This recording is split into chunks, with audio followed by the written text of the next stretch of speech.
Sometimes I hear these stories about men of color and they are critiquing or degrading women of color. They say things like they don't like women of color. And as I'm listening to this, I don't really have this understanding why somebody of the same culture would say they don't like somebody else of that culture. When I look at women of color, I see they have a vast amount of accomplishments, particularly in the civil rights era, from sitting and refusing to give up seats on buses. There's been several women have done that. From helping and investing time and risking life and limb to help people vote, several have done that.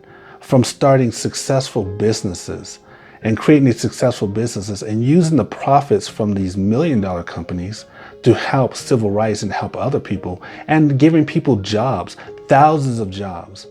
I mean, the history of African-American women is vast. I don't really have an understanding why somebody within our own culture would sit there and criticize them.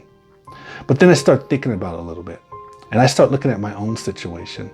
And I know there's this vast history with people of color.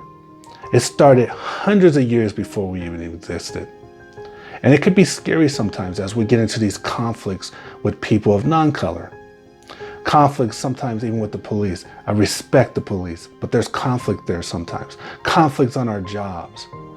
Conflicts in the streets. Whatever it is, there's constant conflicts that we as people of color have to stand up to all the time.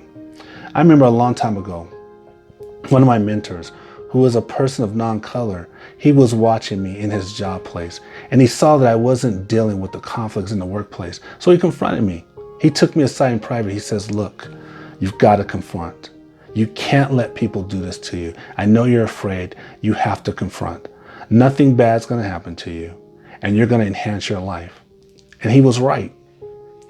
So I look at these people, this person, this African-American person, there's only a few of them, who's villainizing our women, our African-American women, not because the African-American women has done anything wrong, not because they're bad. He's doing it because he's afraid.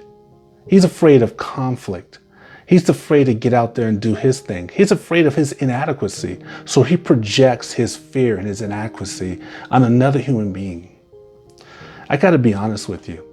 As I look at this situation, as a person of color who has continually faced my obstacles, continually made stand after stand in our community, not only for our own people, but to bridge a gap between myself and people of non-color as we dance in this arena, sometimes getting hurt, sometimes compromising, but we're all in this together. We're Americans and we dance in this arena as we move forward. It can be daunting sometimes.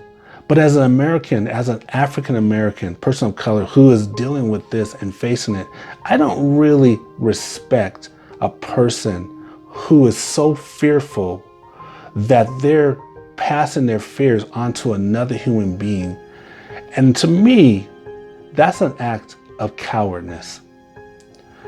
A human being within their own culture who degrades another human being because they can't step up, because they feel inadequate themselves and create pain on another human being, that's an act of cowardness.